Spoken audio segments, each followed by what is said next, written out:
नमस्कार, प्रवास Akshay news network और आप सभी का स्वागत है। जम्मू कश्मीर में कठुआ जिले के जंगली इलाके में घुसपैठ करने वाले आतंकवादियों के एक समूह का पता लगाने के लिए आज तीसरे दिन भी व्यापक अभियान जारी रहा।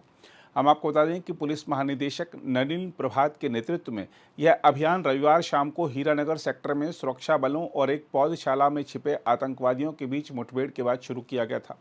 सुरक्षा बल अपने द्वारा घेरे गए इलाके में मंगलवार सुबह जब अंदर की ओर बढ़े तो गोलियों की आवाज़ सुनाई दी। अधिकारियों ने हालांकि कहा कि यह किसी संदिग्ध गतिविधि को देखने पर सेना के जवानों द्वारा की गई गोलीबारी थी।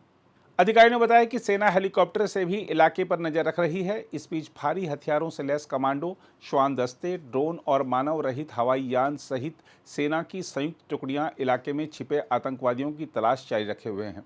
उन्होंने कहा कि यह अभियान पाकिस्तान के साथ लगती अंतर्राष्ट्रीय सीमा से लगभग 5 किलोमीटर दूर सान्याल गांव में पौधशाला के भीतर स्थित ढोक, जो कि बाड़े के लिए स्थानीय शब्द है, में आतंकवादियों की मौजूदगी के बारे में जानकारी मिलने के बाद शुरू किया गया था।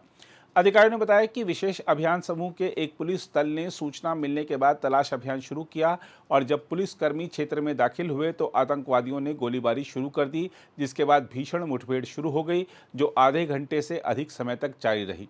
आतंकवादियों को पकड़ने के लिए तलाश अभियान में सहायता के लिए तुरंत अतिरिक्त बल भेजा गया। माना जा रहा है कि आतंकवादियों ने शनिवार को या तो किसी नाले के रास्ते या फिर नई बनाई गई सुरंग के जरिए घुसपैठ की थी। अधिकारियों ने बताया है कि शुरुआती गोलीबारी में किसी के हताहत होने की कोई खबर नहीं है और सुबह होते ही सुरक्षा बलों ने अलग अलग दिशाओं से आगे बढ़ने से पहले इलाके को पूरी रात कड़े सुरक्षा घेरे में रखा। अधिकारियों ने बताया कि हालांकि आतंकवादियों से फिर से आमना सामना नहीं हुआ है, लेकिन सोमवार को सुरक्षा बलों को M4 कार्बाइन की 4 भरी हुई मैगजीन, 2 ग्रेनेड, एक bullet proof jacket, sleeping bag, track suit, खाने के कई पैकेट और अलग अलग पॉलीथीन बैग मिले। इन पॉलीथीन बैग में क्या है यह तभी पता चलेगा जब बम निरोधक दस्ते उन्हें खोलेंगे। जानकारी मिली है कि कम से कम 5 आतंकवादियों के 2 समूहों ने शनिवार को घुसपैठ की थी।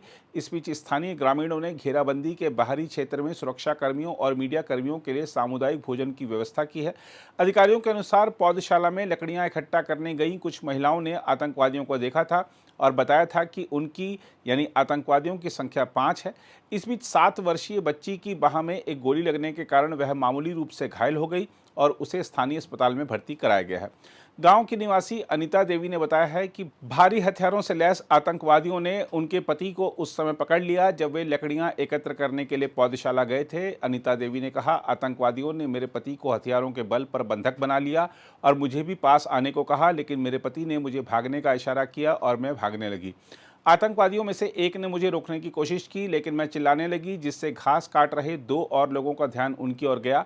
उन्होंने बताया कि घटना रविवार शाम करीब 4:30 बजे हुई और सभी के घर लौटने के बाद उन्होंने पुलिस को सूचना दी। अनिता देवी ने कहा कि वे 5 लोग थे और उनकी दाढ़ी थी तथा वे कमांडो ड्रेस पहने हुए थे।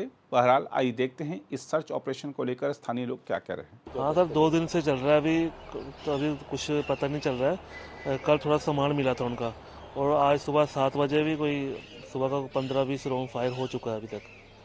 तो अभी तक पैरामिलिट्री फोर्सेज वगैरह तो अंदर गई हैं। अभी जम्मू कश्मीर पुलिस वाले भी अभी जस्ट गए ही हैं। देखो अभी सिक्योरिटी वाले से बातचीत हुई कि किसी ने कुछ बताया? हाँ नहीं सर, बता नहीं रहे हैं। पहले तो हम लोग आगे तक जा रहे थे, अभी वहाँ पे जाने नहीं दे रहे। कुछ तो है सर अभी।